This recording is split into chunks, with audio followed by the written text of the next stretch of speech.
Welcome back to the Takif channel. Today, we look inward.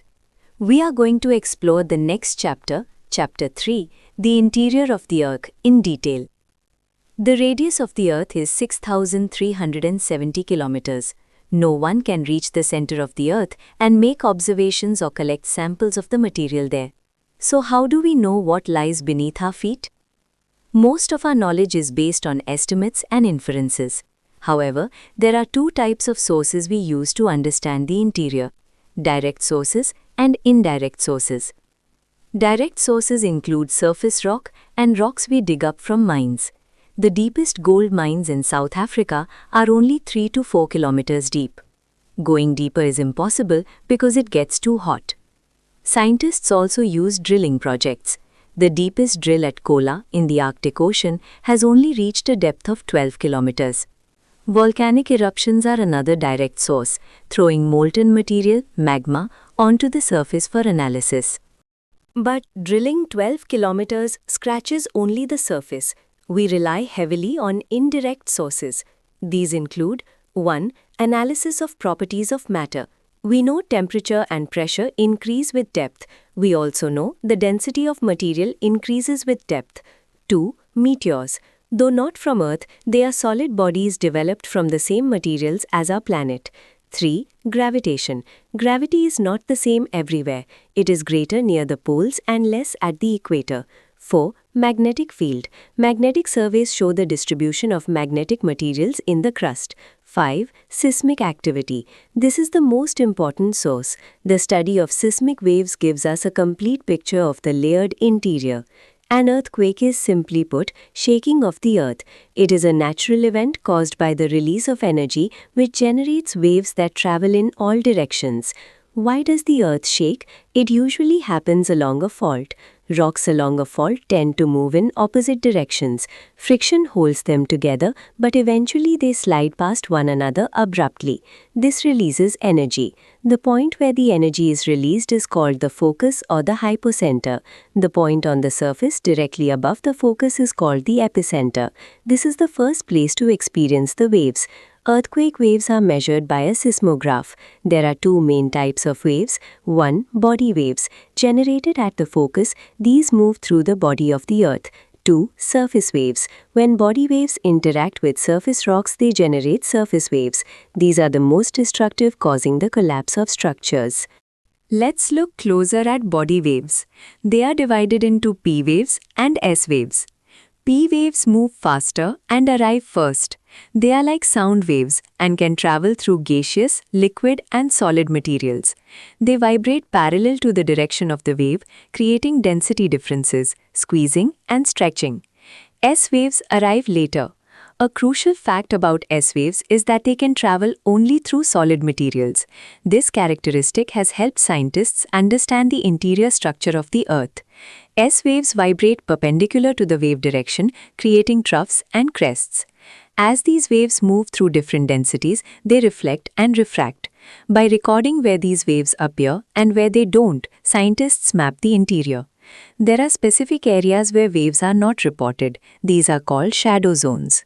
For any earthquake, there is a zone between 105 degrees and 145 degrees from the epicenter where no waves are recorded. The S-wave shadow zone extends beyond 105 degrees completely. Because S-waves cannot pass through liquids, they are stopped by the Earth's outer core. The S-wave shadow zone covers 40% of the Earth's surface. The P-wave shadow zone appears as a band between 105 degrees and 145 degrees. P-waves can pass through the core, but they are refracted, bent.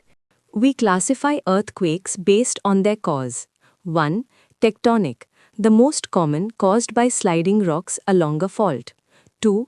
Volcanic, confined to areas of active volcanoes. 3. Collapse, caused by collapsing roofs in underground mines. 4. Explosion, caused by chemical or nuclear devices. 5. Reservoir-induced, occurring in areas of large dams. How do we measure them? The magnitude scale, known as the Richter scale, measures the energy released. It ranges from 0 to 10. The intensity scale, known as the Mercalli scale, measures the visible damage caused. It ranges from 1 to 12. Using this seismic data, we know the Earth consists of three layers: the crust, the mantle, and the core. 1. The crust.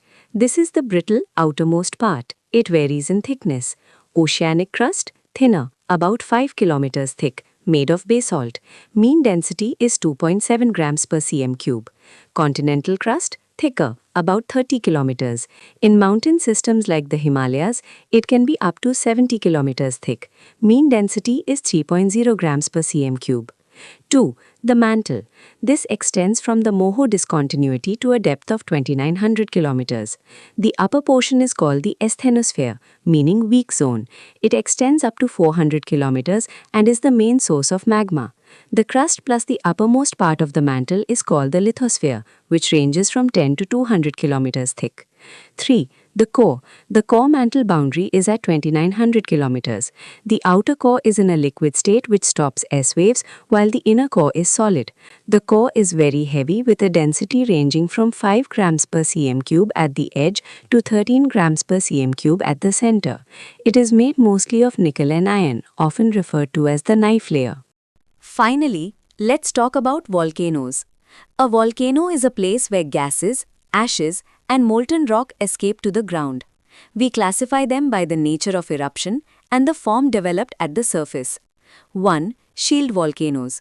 Apart from basalt flows, these are the largest on Earth, like Hawaiian volcanoes. They are made of basalt, which is very fluid. They are not steep unless water gets into the vent, making them explosive. 2. Composite volcanoes. These erupt cooler, more viscous lava.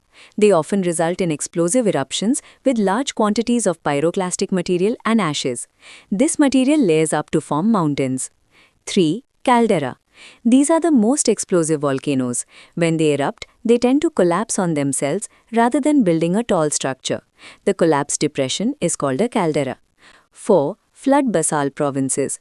These volcanoes discharge highly fluid lava that flows for long distances. The Deccan Traps in India, covering Maharashtra, are a prime example. They once covered a much larger area. 5. Mid-ocean ridge volcanoes. This system stretches 70,000 kilometers through the ocean basins. It is the area of frequent eruptions. When magma cools inside the crust, it forms intrusive landforms. Let's name the key forms. Batholiths, large bodies of magmatic material that cool deep underground. They appear as large domes when the surface soil is removed. Laccoliths, large dome-shaped bodies with a level base connected by a pipe-like conduit from below. Lapoliths, when lava moves upwards but settles in a saucer shape concave to the sky. Phacoliths, wavy masses of intrusive rocks found at the base of synclines or top of anticlines. Sills and sheets, horizontal deposits. Thin ones are called sheets, thick ones are called sills. Dikes, when lava forces its way through cracks perpendicular to the ground, it cools into wall-like structures. These are common in western Maharashtra. From seismic waves to solid cores and explosive calderas, the interior of our Earth is dynamic and powerful. Thank you for joining us for Chapter 3. Stay tuned to the Takif channel for our next journey into the distribution of oceans and continents. If you found this strategic overview helpful, please like, subscribe, and share this journey with your fellow aspirants. If you have any questions regarding what we have discussed today, drop a comment below. I will be personally addressing your doubts to ensure your conceptual clarity is absolute. Until next time, keep studying, stay curious, and I will see you in the next lesson.